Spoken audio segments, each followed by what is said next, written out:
કે પ્રત્યેક વ્યક્તિએ જો સુખી થવું હોય તો અમૃતની ચોઈસ કરો. અને અમૃત શું છે? ધર્મ. ધર્મને જીવનમાં ધારણ કરશો, જીવનમાં સુખ અને આનંદ રહેશે. હા, વચ્ચે વચ્ચે સમસ્યાઓ લાગશે, કારણ કે આ પ્રારંભમાં કષ્ટદાયક છે. ધર્મમાં સ્થિત થવું ને એ શરૂઆતમાં કષ્ટદાયક છે, પણ અંતે અમૃત છે. કેવી રીતે? એક સુંદર કથા દ્વારા સમજીએ. પૂર્વના સમયમાં ગૌતમી ના દક્ષિણ તટ ઉપર ગૌતમી નદી, ગંગાજીનું એક નામ ગૌતમી છે, ગૌતમી ગંગા પણ કહે છે. ભવન નામનું એક વિખ્યાત નગર, અને એમાં ગૌતમ નામનો એક બ્રાહ્મણ રહેતો. એની એક વૈશ્યનો અર્થ છે વ્યાપારી. એ નગરમાં એક વ્યાપારી હતો જેનું નામ હતું મણિકુંડલ. આ મણિકુંડલ નામના વ્યાપારી સાથે આની મિત્રતા થઈ. બે મિત્રો બન્યા. એમાં એક દરિદ્ર હતો અને બીજો હતો પૈસાવાળો, ધની. તો જે બ્રાહ્મણ હતો એ દરિદ્ર હતો અને જે વ્યાપારી હતો એ ધનવાન હતો. તો એકવાર એ જે ગૌતમ નામનો બ્રાહ્મણ છે એણે એના મિત્રને કીધું, મણિકુંડળને, કે હાલને આપણે ક્યાંક વ્યાપાર કરવા જઈએ બહાર. અહીંયા તો આ ગામમાં રહીને તો આપણું કાંઈ થવાનું નથી, ક્યાંક શહેરમાં જઈએ, ક્યાંક વ્યાપાર કરશું તો આનાથી આપણને ખૂબ ધન મળશે અને બેયની દશા સુધરશે. તો બેયે ધન કમાવાના ઉદ્દેશ્યથી વિદેશ જવાનો નિર્ણય કર્યો. અને આજે મણિકુંડળ છે એણે ઘરેથી રત્ન, સોનું આ બધું લઈ એક પોટલીમાં લીધું, કારણ કે એ તો ધનવાન હતો જ. એને કીધું કે આપણે રસ્તામાં કામ લાગશે, ત્યાં જઈને ધંધો કરવો હોય તો કામ લાગશે, ધન થોડુંક હારે લઈ લઈ. અને બંને એ પોતાના નગરથી નીકળ્યા. ઘરે માતા પિતાને કીધા વગર નીકળેલા. અને ચાલતા ચાલતા રસ્તામાં મણિકુંડળના ધનને જોઈ અને ગૌતમના મનમાં પાપ આવ્યું. એને વિચાર કર્યો કે આની પાસે ઓલરેડી આટલું ધન છે, રત્નો છે, મણિ છે, સુવર્ણ છે, તો આને કેવી રીતે હડપી લઉં, કેવી રીતે હું પડાવી લઉં. અને બંને વાતચીત કરતા કરતા નીકળ્યા. એમાં એક વિવાદ થયો બંનેની વચ્ચે. આ તો બ્રાહ્મણ હતો એટલે એણે કીધું કે મણિકુંડળ સાંભળે, મારા મનમાં એક વિચાર એ છે કે પાપથી જીવોની ઉન્નતિ થાય અને મનોવાંછિત સુખ જે છે ને એ પાપથી પ્રાપ્ત થઈ શકે. કારણ તો આ સંસારમાં જો ધર્માત્મા લોકો જે છે, ધર્મનું પાલન કરવા વાળા છે, પ્રાય દુઃખી દેખાય છે. આમાં કોઈ સુખ દેખાતું નથી. એટલા માટે મારું માનવું, જો એક બ્રાહ્મણ છે છતાં પણ એને પાપમાં સુખ દેખાય છે, પાપના ફળથી સુખ મળશે. એના વિપરીત એણે દલીલ કરી. આ જે વ્યાપારી મિત્ર છે એણે કીધું કે નહીં, આવું ક્યારેય ન હોઈ શકે. કેમ?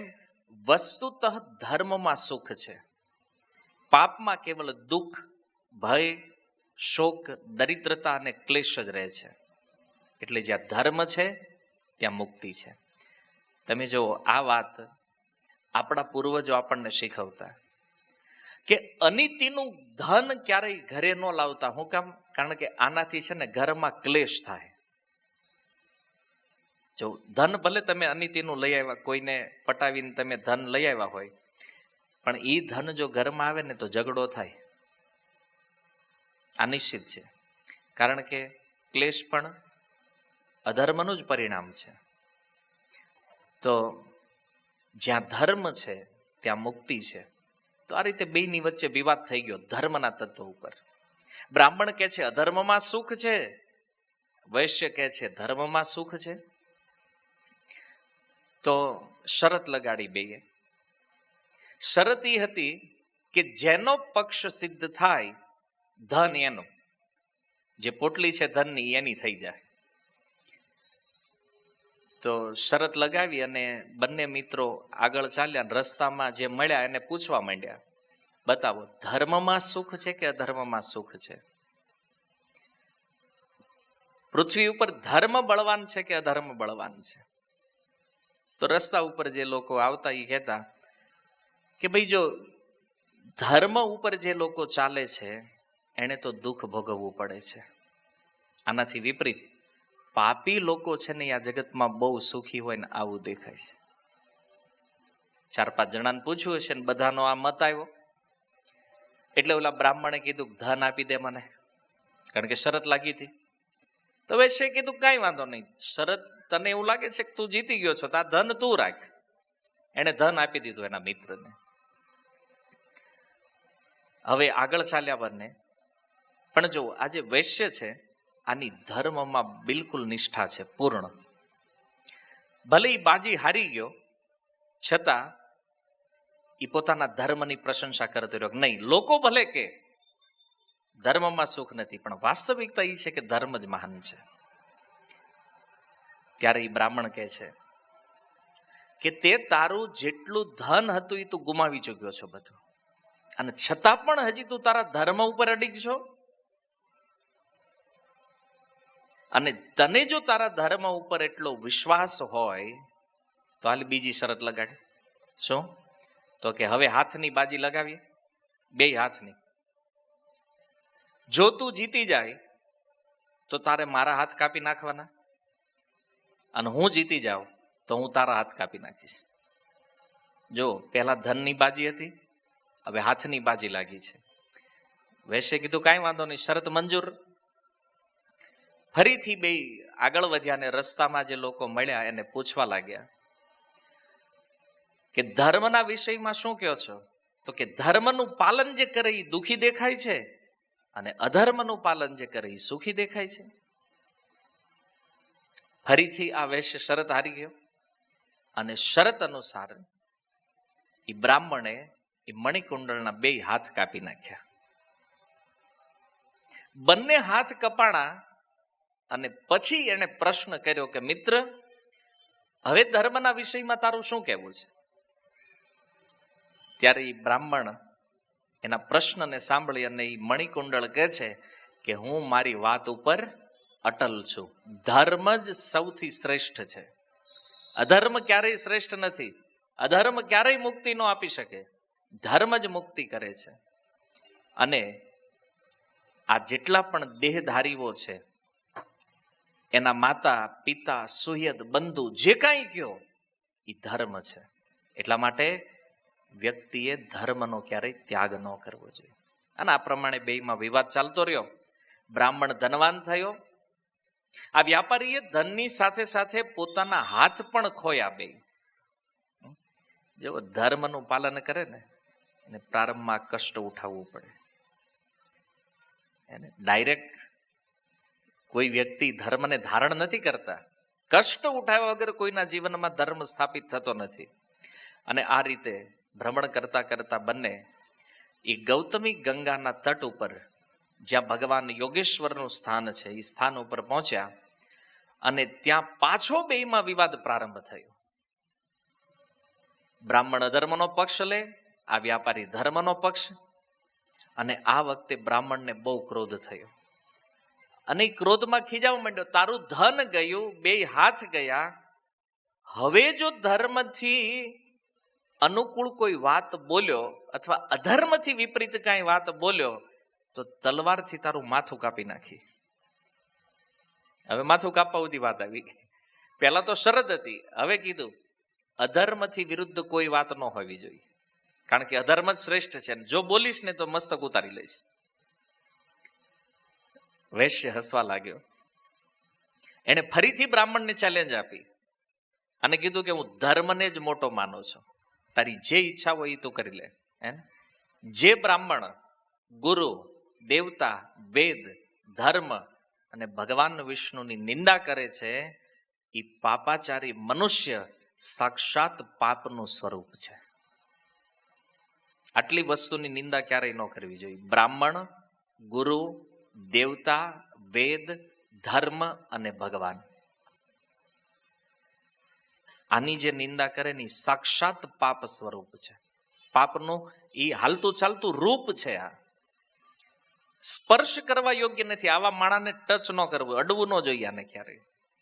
કારણ ધર્મને દૂષિત કરવા વાળા આવા જે પાપી જીવ છે આનો તત્કાળ ત્યાગ કરી દેવો જોઈએ. કળિયુગમાં તો આવા ઠેર ઠેર મળી જાય, એમ થાય કે આખો સમાજ જ ત્યાગ કરવા યોગ્ય છે.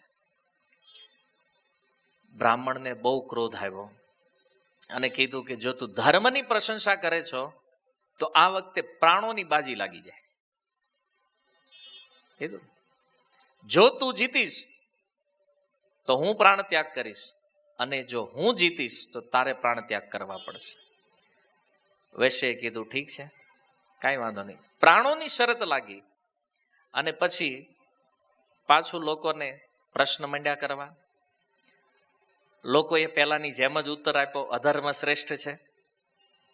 ત્યારે એ બ્રાહ્મણે ગૌતમી નદીના તટ ઉપર ભગવાનની સામે એ વૈશ્યને પાડી દીધો અને એની આંખ કાઢી લીધી. માર્યો નહીં, આંખો કાઢી લીધી એની બે. અને પછી કહે છે કે હે વૈશ્ય, તું પ્રતિદિન ધર્મની પ્રશંસા કરે છો, હવે તું વિચાર કર, ધર્મના પક્ષમાં રહેવાથી તું ક્યાં પહોંચ્યો, તારી દશા શું થઈ? પેલા ધન ખોયું, પછી હાથ ખોયા, હવે પ્રાણ ખોવાની તૈયારીમાં છો. ધર્મથી મળ્યું શું? હું તને મારતો નથી કારણ કે તું મારો મિત્ર છો, પણ હવે હું અહીંથી વિદાય લઉં છું. પણ એક વાત યાદ રાખજે કે આજ પછી ક્યારેય ભૂલથી પણ તું ધર્મની પ્રશંસા ન કરતો. આટલું કહી અને એ ક્રૂર બ્રાહ્મણ ત્યાંથી વિદાય લે. હવે ઈ જ્યારે વયો ગયો ત્યારે નેત્રહીન, હાથ વગર આ વૈશ્ય અતિ દુઃખી થયો, બહુ શોક થયો એને. છતાં પણ એને ધર્મનું સ્મરણ છોડ્યું, ધર્મનો પક્ષ એને ત્યાગ ન કર્યો. અનેક પ્રકારની ચિંતા કરતા કરતા એ ત્યાં પડ્યો છે, પણ ધર્મ પ્રત્યે એનો ઉત્સાહ એઝ ઇટ ઇઝ બનેલો છે. શોકના સમુદ્રમાં ડૂબેલો છે, પણ ધર્મ પ્રતિ સંશય નથી. દિવસ વ્યતીત થયો, સાંજનો સમય થયો, ચંદ્રનો ઉદય થયો, અને એ દિવસે શુક્લ પક્ષ એકાદશી હતી. આજના દિવસે પણ એકાદશી છે. અને એ દિવસ જ્યારે બ્રાહ્મણની આ દશા થઈ, સોરી આ વૈશ્યની, એ દિવસે પણ એકાદશી. તો યોગેશ્વર ભગવાનનું પૂજન કરવા માટે પ્રતિ એકાદશીએ લંકાથી વિભીષણનું ત્યાં આગમન થતું, ગૌતમી નદીના તટ ઉપર. તો એ દિવસે પણ વિભીષણ પોતાના પુત્ર અને એની રાક્ષસ સેના સહિત ત્યાં ગંગા સ્નાન માટે આવ્યા. ગંગામાં સ્નાન કર્યું, ભગવાન યોગેશ્વરની પૂજા કરી, અને વિભીષણ જેનો પુત્ર, જેનું નામ હતું વૈભીષણ, હે ને, જેમ કુંતીના પુત્ર છે અર્જુન, એટલે ભગવાન એને શું કહે છે? કૌંતેય. એમ વિભીષણના પુત્રનું નામ છે વૈભીષણ. તો એની દ્રષ્ટિ પડી આ વૈશ્ય ઉપર, અને એમની પાસે આવી વિભીષણનો એ પુત્ર પૂછે છે કે ભાઈ તારી આ દશા થઈ કેવી રીતે? તો એણે આખી ઘટના બતાવી કે આ રીતે હું ધર્મ ઉપર અડગ રહ્યો અને જેના ફળ સ્વરૂપ મારી આ દશા થઈ છે. તો વિભીષણના પુત્રએ એ આખી સ્ટોરી જઈને કીધી વિભીષણને કે એક વૈશ્ય છે અને આ રીતે ધર્મમાં એની અડિગ શ્રદ્ધા છે. પણ જો ધર્મનું પરિણામ શું નીકળ્યું? તો કે બિચારાએ ધન પણ ગુમાવ્યું, હાથ પણ ગુમાવ્યા, અને આજે એના પ્રાણ ઉપર સંકટ હતું, પણ આંખોથી રડી ગયું, આંખ ગુમાવી છે એને. ત્યારે લંકાપતિ વિભીષણ કહે છે કે પુત્ર, ધર્મની અંદર જે વ્યક્તિ સ્થિત છે આની શ્રદ્ધા અડિગ હોય છે, અને એટલા માટે એને ધર્મનું ફળ પ્રાપ્ત થશે. કેમ? કારણ કે જે ધર્મને ધારણ કરે અંતમાં જય એની થાય છે. ભલે અત્યારે પરાજિત દેખાય છે, પણ એના જીવનમાં એ વિજયી થશે. તું એક કામ કર, અહીંયા વિશલ્યકરણી નામની એક ઔષધિ છે, એ ઔષધિ તું લઈને આવ્યો અને એના હૃદયને સ્પર્શ કરાવી ભગવાન રામનું સ્મરણ કરજે, તો એ વૈશ્ય ઠીક થઈ જશે. તો વિભીષણનો પુત્ર એ ઔષધિની ડાળી તોડીને લાવ્યો અને એ વૈશ્યને સ્પર્શ કરીને જેવું ભગવાનનું સ્મરણ કર્યું તો એ વૈશ્ય જેવો પહેલા હતો એવો ને એવો થઈ ગયો. હાથ પાછા આવી ગયા, આંખ આવી ગઈ, શરીરમાં ભૂખ તરસ બધી પીડાઓ દૂર થઈ ગઈ અને એકદમ સ્વસ્થ થઈ ગયું. અને ત્યારે એણે પોતાનો પરિચય આપ્યો કે હું વિભીષણનો પુત્ર વૈભીષણી છું અને આ ઔષધિ મારા પિતાએ સૂચિત કરી છે જેનાથી તમે સ્વસ્થ થયા છો. એ વૈશ્યને સારો કરી દીધો. અને ત્યાર પછી બંનેની સાથે જે સંવાદ થયો, વિભીષણ તો એના પુત્ર સહિત ત્યાં ભગવાનની પૂજા કરીને લંકા પાછા વયા ગયા. આ બાજુ વૈશ્ય એ ઔષધિની ડાળી હાથમાં લઈ અને ત્યાં વિચરણ માંડ્યો કરવા.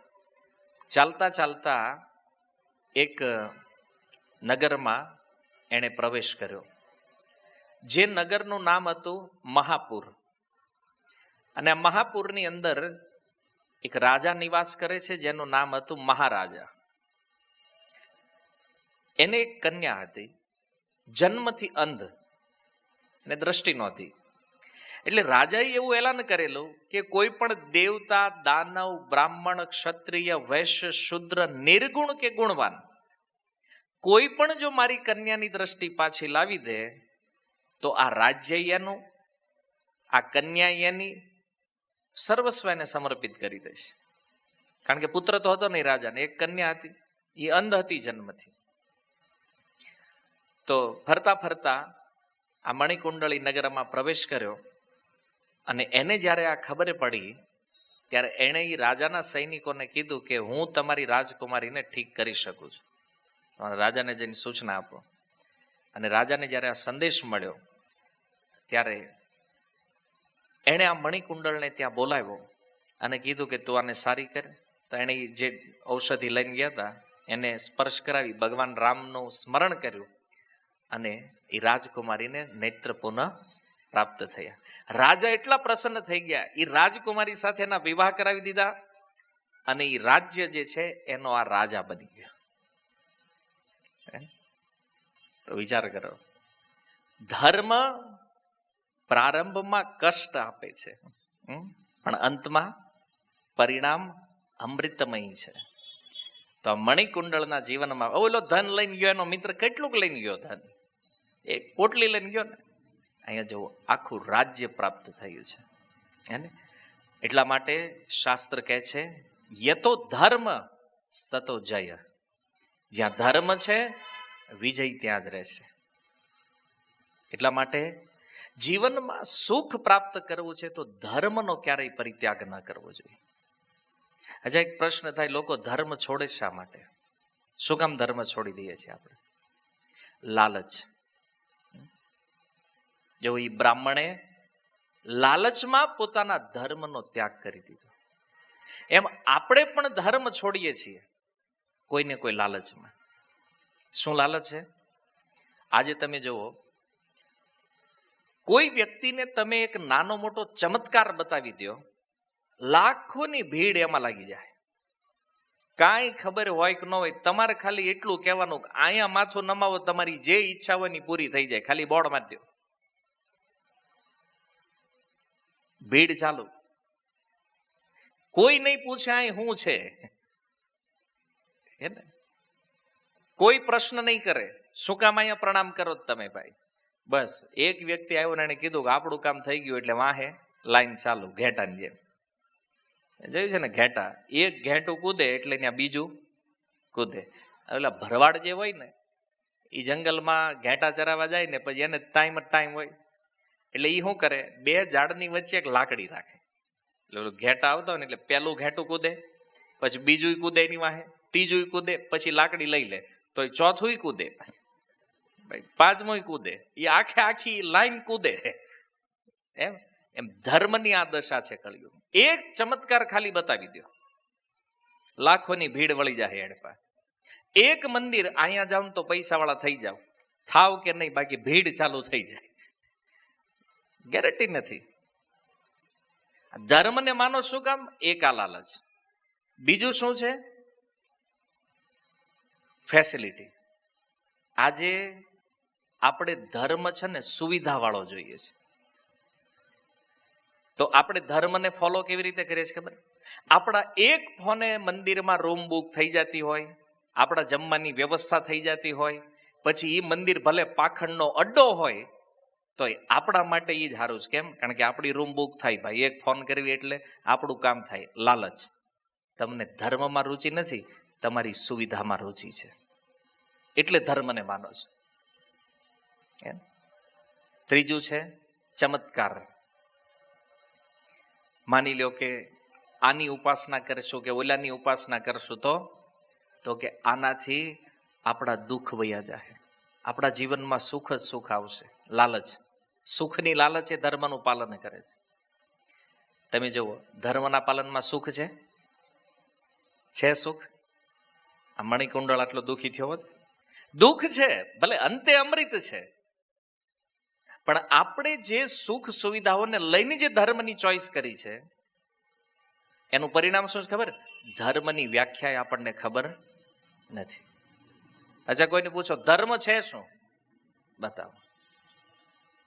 તો ધર્મ ખબર નથી, ધર્મની પરિભાષા ખબર નથી. કોઈને ધર્મ સંપ્રદાય લાગે છે, કોઈને ધર્મ મત લાગે છે, કોઈને ધર્મ સિદ્ધાંત લાગે છે. ધર્મ છે શું? ઠીક ઉત્તર આનો ક્યાંયથી પ્રાપ્ત નહીં થાય તમને. કેમ? કારણ કે પ્રત્યેક વ્યક્તિઓના મનમાં ધર્મની પોતાની એક પરિભાષા છે. પ્રત્યેક વ્યક્તિના મનમાં ધર્મની પોતાની એક ધારણા છે. કોઈ રાષ્ટ્ર સેવાને ધર્મ માને છે, કોઈ ગૌ સેવાને ધર્મ માને છે, કોઈ ગરીબીની સેવાને ધર્મ માને છે. બધાની પોતપોતાની જુદી જુદી વ્યાખ્યા છે ધર્મની. પણ અસલી ધર્મ શું છે? ધર્મનો અર્થ છે ધારયતિ ઇતિ ધર્મ. જેને ધારણ કરવામાં આવે એ છે ધર્મ. શું ધારણ કરવાનું છે? સત્યને. જે સત્યને ધારણ કરે છે ને એ ધર્મ છે. અને સત્ય કોણ છે? વ્યાસદેવ ભાગવતમાં કે સત્યમ પરમ ધીમહિ. એ સત્ય જે છે ને એ ભગવાન છે. કારણ કે ભગવાન જ ધર્મ છે, ભગવાનની વાણી ધર્મ છે. અચ્છા, ભાગવતની અંદર કીધું છે ધર્મમ તુ સાક્ષાત ભગવત પ્રણીતમ. ધર્મ એ છે જે ભગવાન બોલે છે. અને ભગવાન શું બોલ્યા છે? ગીતા, ભાગવત, વેદ, આ ભગવાનની વાણી છે. ધારયતિ, આ શાસ્ત્રને ધારણ કરવું એ ધર્મ છે. શાસ્ત્રથી વિપરીત ચાલવું એ અધર્મ છે. જેવો અજામિલના પ્રસંગમાં ભગવાન વિષ્ણુના પાર્ષદ અને યમરાજના પાર્ષદોનો સંવાદ છે. ભગવાનના પાર્ષદો યમરાજના પાર્ષદોને પૂછ્યું, ધર્મરાજના દૂત છો ને, બતાવો ધર્મનું તત્વ શું છે. ત્યારે યમરાજજીના દૂતો કે છે વેદ પ્રણિહિતો ધર્મ. વેદમાં જે લખ્યું છે ને એ ધર્મ છે. અધર્મ શું છે? અધર્મ તદ વિપર્ય. ધર્મથી જે વિપરીત છે એ બધું જ અધર્મ છે. પણ આજે આપણા સગવડિયા ધર્મ, આપણી ફેસિલિટી જ્યાં પૂરી થતી હોય ને એ ધર્મ આપણને પસંદ આવે. એમાં આપણો સિક્કો લાગે કે નહીં, આ બરાબર છે. અને એટલા માટે આપણે ફસાઈએ છીએ. ધર્મનું પાલન કરવા જતા અધર્મને ધારણ કરી લઈએ છીએ. જો જીવનમાં દુઃખ ગમે એ આવે, પરિસ્થિતિ ગમે આવે, પણ ધર્મને ક્યારેય ત્યાગ ન કરવો જોઈએ. અને આપણા પૂર્વજોએ આ નથી કર્યું, એટલા માટે એ સુખી થયા છે. ભલે ગામડામાં રહેતા હતા, આપણને એવું લાગે છે કે આપણા દાદાને બુદ્ધિ નહોતી, એને હતી ને એટલી કોઈ નહોતી. અને એટલે કહેતા કે અડધું ખાઓ, ભૂખ્યા ભલે રહેવું પડે, પણ અનિતિનો રૂપિયો કોઈ દી ઘરે લાવતા નહીં. આ આપણી શિક્ષા હતી. પછી આપણે સુરત આવ્યા ને આપણે જોયું ખરું આપણા ગામવાળો જ ઉઠી ગયો દેખ, અને એને કોઈએ કાંઈ કર્યું નહીં તો આપણે ઉઠો. કેમ ઉઠે? એને કોઈ કાંઈ કરતું નથી. સમજ? એક બીજા વ્યક્તિએ કર્યું, આપણા સમાજનો વ્યક્તિ, આપણી નજીક રહેવા વાળો વ્યક્તિ, એને પાપ કર્યું અને જોયું કે સમાજ આનો કોઈ પ્રતિકાર કરતું નથી, એટલે આપણને થયું આ કરાય. અહીંથી આપણે ધર્મને ત્યાગવાની શરૂઆત કરી છે. અહીંથી ધર્મ છૂટ્યો આપણો. નહીતર આપણા પૂર્વજોની શિક્ષા ઉપર જો આપણે અટલ રહ્યા હોત કે આખું ગામ ભલે ઉઠી જાય પણ આપણે કોઈનો અનિતિનો એક રૂપિયો લેવો નથી. અને આજના સમાજની વિચારધારા શું છે ખબર છે? હગા ભાઈને પાડવો હોય પાડી દો, બાકી પૈસા લાવો તો જ તમે હોશિયાર. આજનો ધર્મ છે. આવ્યો ક્યાંથી? આ શરૂઆત ક્યાંથી થઈ? સુરત આવ્યા પછી. અહીંયા આવ્યા એટલે ખબર પડી કે પાપ કરો તો આ પાપની નિંદા આ દુનિયામાં કોઈ કરતું કેમ? પાપ પ્રિય લાગે છે બધા.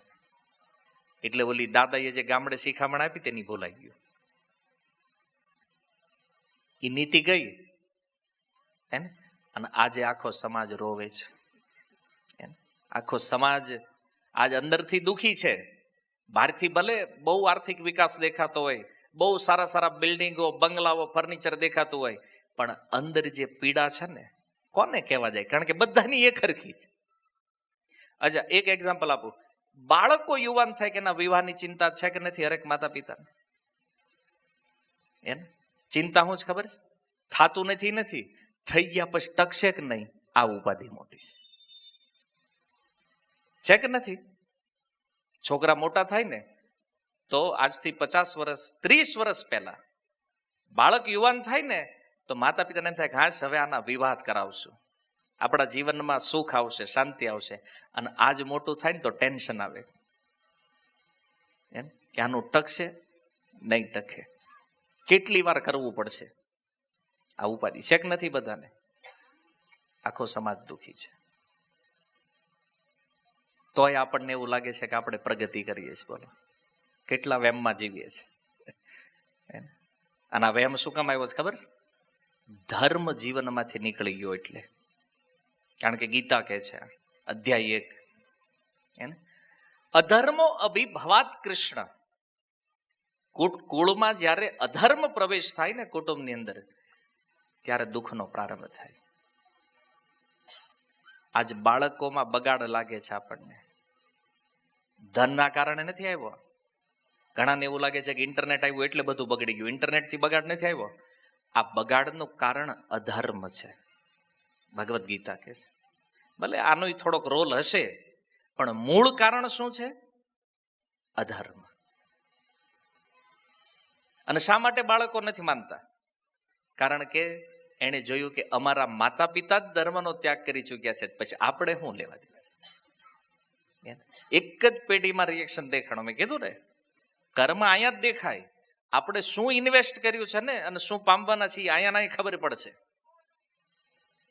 બહુ વિરોધમાં આપણે આગળ હોઈએ, મંદિરોના વિરોધમાં પહેલા ગયા હોય આપણે રેલીમાં, કથાઓના વિરોધમાં પહેલા રેલીમાં બેઠા હોય આપણે. એને ધર્મનો જ્યાં જ્યાં વિરોધ કર્યો છે ને, એ સમજી લેજો તમે ધર્મનો વિરોધ નથી કરતા, તમે તમારા આવવાવાળા ફ્યુચરનો વિરોધ કર્યો છે. શું કામ? કોઈ પણ મંદિર એ ક્યારેય કોઈ ખરાબ કામ શીખવાડે છે? કોઈ પણ કથાઓ એને અમુક મૂર્ખ નેતાઓ એ પ્રશ્ન કરે છે, કથાઓની શું જરૂર છે? તમારા ભાષણોની શું જરૂર છે ભાઈ? પરફેક્ટ ખોટું બોલો છો. અમે આમ કરી દેવું ને આટલું બનાવી દેવું. ના કર્યું, કોઈ નથી કર્યું. એ નેતાઓ આપણને સલાહ આપે છે.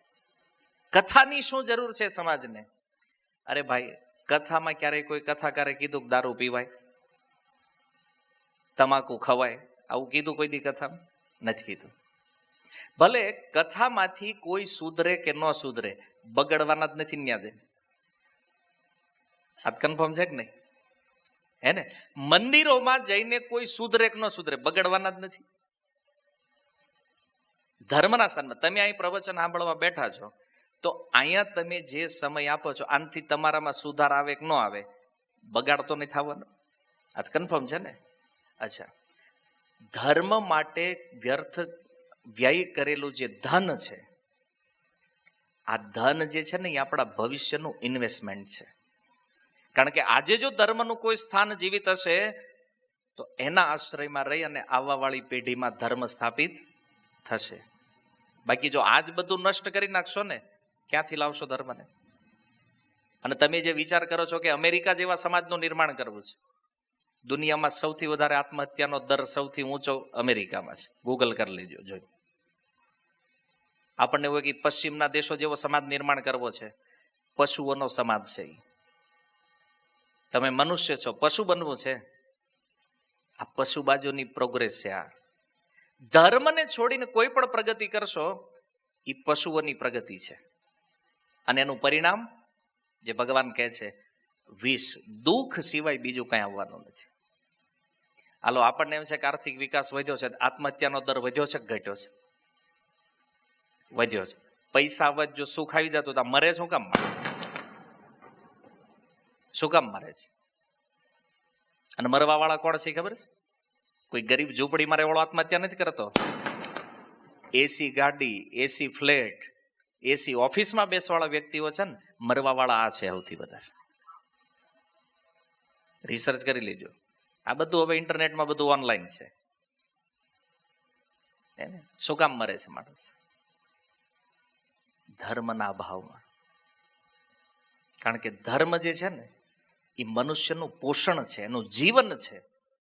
અને વિચાર કરો, જેનું જીવન જ નીકળી જાય તે માણસ પછી શું કરે? પછી વ્યાસ ભગવાન મહાભારતની અંદર કહે છે, ધર્મેણ હીના પશુવીર સમાના. જેના જીવનમાંથી ધર્મ ગયો ને એમાં અને પશુમાં કોઈ અંતર નથી. શું કામ? ઓઈલો ખાઈ પીને હોઈ જાય અને આ ખાઈ પીને હોઈ જાય. ધંધો એક જ બેયનો. કારણ કે ધર્મ બેયમાં નથી. ઓલો 4 પગ વાળો ના 2 પગ વાળો, અંતર માત્ર એટલું જ છે. મનુષ્ય રૂપેણ મૃગાર ચરંતી છે, મનુષ્યના રૂપમાં, પણ એ છે પશુ.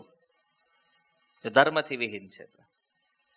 એટલા માટે જો પ્રગતિ કરવી એની શાસ્ત્ર ના નથી પાડતું. તમારી અંદર કમાવાની તાકાત હોય, હજારો હજાર કરોડ રૂપિયા રળો. તમારી અંદર ક્ષમતા હોય તો આખી દુનિયામાં પરિભ્રમણ કરો, પણ મૂળ જે છે ત્યાં જોડાયેલા રહેવું જોઈએ. અને આપણું મૂળ શું છે? ધર્મ. કારણ કે મૂળ જો છૂટી ગયું તો એ ઝાડ હુકાઈ જાય. હે ને? ઝાડ ગમે એટલું મોટું થાય, પણ જો એના મૂળ જમીનારે જોડાયેલા રહે ને તો એનું પોષણ થયા કરે. ભલે તમે ભારતમાં રહ્યો કે અમેરિકામાં, કોઈ ફરક નહીં પડે. હે ને? તમે બિઝનેસ કેટલો કરી શકો, તમારામાં તાકાત હોય એટલો કરો, પણ આ બધાની સાથે સાથે આપણું મૂળ જે છે એ ધર્મ સાથે જોડાયેલું હોવું જોઈએ. અમેરિકામાં રહી નહીં તે જો તમે હરે કૃષ્ણ મહામંત્ર જપતા હોય, કાંઈ વાંધો નહીં, ન્યાય રહ્યો તમ તાર, કોઈ ચિંતા નથી. હે ને? ભગવાનનું નામ જો ન્યા લેવાતું હોય આપણીથી તો ન્યા રહેવામાં વાંધો નથી. ધર્મથી દૂર ન થવા જોઈએ. બાકી બ્રહ્માંડમાં ગમીને મંગળ ઉપર વ્યા જાવ તમ તાર, કોઈ વાંધો નથી. હા, ન્યા પ્લોટ પાડવાના છે. વૈજ્ઞાનિક કહ્યું કે ન્યા પ્લોટિંગ કરવું છે. ચંદ્ર ઉપર રહ્યો, મંગળ ઉપર રહ્યો, કોઈ ટેન્શન નથી. પણ ધર્મ સાથે હા મૂળ જમીનારે જોડાયેલું રહેવું. શું કામ? એ વૃક્ષને જીવતું રાખે. એમ આપણે એવું નથી કહેતા કે આપણે 18મી સદી વાળું જીવન જીવવું છે. આપણે સમાજની સાથે રહ્યો, સમાજની સાથે ચાલો, પણ જો મૂળ ધર્મ સાથે જોડાયેલું હોય ને તો આપણે જીવતા રહેશું. આપણો ધર્મ જીવિત રહેશે, તો જીવનમાં સુખ અને આનંદ આવશે. બાકી નથી. તમે આ જુઓ, ભારતનો સૌથી શ્રેષ્ઠ ઉદ્યોગપતિ જે છે અંબાણી, એના ઘરે કાંઈ પણ ફંક્શન હોય ત્યારે ભગવાન શ્રીનાથજીની પૂજા કરે છે. આમ ટીવીમાં ને વિડીયોમાં જોઈ કેટલું આમ હૃદયથી ગર્વ થાય. આટલો મોટો માણસ છતાં ભગવાનમાં માને છે. હે? અને આ 5-50 કરોડ હોય ને તો એ પૂછવા માંડે ભગવાન કોણ છે? તે આપણે ઘર ભેગું થાને ભાઈ. 2-5 વિજ્ઞાનના ચોપડા વાંચી ગયો હોય તો ભગવાન ઉપર પ્રશ્ન ઉઠાવે છે. તમને લખતા નો આવડે આંકડામાં એટલી સંપત્તિ છે જે વ્યક્તિઓ પાસે, એ રોજ ઉઠીને પેલા ભગવાનને પ્રણામ કરે છે. કારણ કે એના જડ ધર્મ સાથે જોડાયેલું છે. ધન કમાવાની શાસ્ત્રના નથી પાડતો, પ્રગતિ કરવાની શાસ્ત્રમાં મનાઈ નથી, પણ જો ધર્મ છે તો તમે સહી માર્ગ ઉપર છો. અને જો ધર્મ નથી તો ગમે એટલી પ્રગતિ કરો, તમારું પતન નિશ્ચિત છે આ જ જીવનમાં. પાંડવો સાક્ષાત ધર્મરાજ યુધિષ્ઠિર જેની સાથે છે. જો પાંડવોના જીવનમાં કોઈ કમ છે, કષ્ટ, જન્મ થયો, પિતાનું મૃત્યુ થઈ ગયું. મહારાજ પાંડુના મૃત્યુ બાળપણમાં, પછી વનમાં રહેતા હતા. પિતામાં ભીષ્મ હસ્તિનાપુર લાવ્યા. દુર્યોધન દ્વારા વિષ આપીને મારી નાખવાનો પ્રયાસ, ભીમને ઝેર ખવડાવી દીધું, ત્યાંથી બચ્યા. ક્લેશ થતો રહ્યો બેમાં. દુર્યોધને અનેક ષડયંત્રો કર્યા. ત્યાર પછી દ્રૌપદીનું અપમાન સભામાં, જુગાર રેમાં પાંડવોને વનમાં, વનવાસ પછી રાજ્ય નહોતા આપતા, હકનું હતું એ નહોતું આપવું. મહાભારત યુદ્ધ કરીને રાજ્ય, ત્યારે યુધિષ્ઠિર મહારાજ રાજા બન્યા છે. વિચાર કરો, સાક્ષાત ધર્મનું સ્વરૂપ યુધિષ્ઠિર મહારાજ, અને એના જીવનમાં એટલા કષ્ટ. પિતામાં ભીષ્મને મળવા ગયા ને, ભીષ્મના મનમાં એક પ્રશ્ન થયો કે યુધિષ્ઠિર, તમે સાક્ષાત ધર્મનું સ્વરૂપ છો અને તમારા જીવનમાં આટલું કષ્ટ. આશ્ચર્ય લાગે છે. જ્યાં ગાંડીવધારી અર્જુન છે, ગદાધારી ભીમ છે, એને સહદેવ નકુળ જેવા ભાઈઓ છે, અને સુરક્ષા માટે સાક્ષાત ભગવાન કૃષ્ણ છે, અને એના જીવનમાં આટલું કષ્ટ. આટલા કષ્ટ છતાં પાંડવોએ એનો કીધું કે હવે અમારે ધર્મને છોડી દેવો છે. બોલો, દુર્યોધન અધર્મી આખું જીવન જલસા કર્યા એને. બોલો, જન્મોય હસ્તિનાપુરમાં, મર્યો તોય છેલ્લે સુધી રાજા. જો એને કાંઈ ટેન્શન છે દુર્યોધન? ષડયંત્ર કરવા સિવાય બીજો કોઈ ધંધો નહીં, છતાં એક દીતે ઈ કાંઈ પૈસા વગરનો રહ્યો નથી, છે ને? છતાં જો અંતે વિજય કોનો થયો છે? યુધિષ્ઠિર મહારાજ, હે ને? યતો ધર્મ તતો જય. યુધિષ્ઠિર મહારાજ રાજા બન્યા.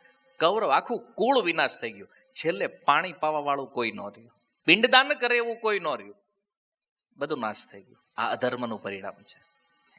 ભગવાન રામ, હાલો આ તો બધા ભક્તોની વાત છે ને. સાક્ષાત ભગવાન રામ અને એના જીવનમાં જોવું, ભગવાન છે ને. આજે રાત્રે સમાચાર મળ્યા, કાલે તમારે રાજા બનવાનું છે, અને સવારે સમાચાર વનમાં જવાનું છે. ધર્મ, પિતાની આજ્ઞાનું પાલન કરવું પુત્રનો ધર્મ છે. અયોધ્યા, જેનું ઐશ્વર્ય જોઈને ઇન્દ્રને ઈર્ષા થાય, આવી સંપન્ન નગરી. વાલ્મીકી રામાયણમાં વર્ણન છે, ક્યારેક વાંચજો અયોધ્યાનું.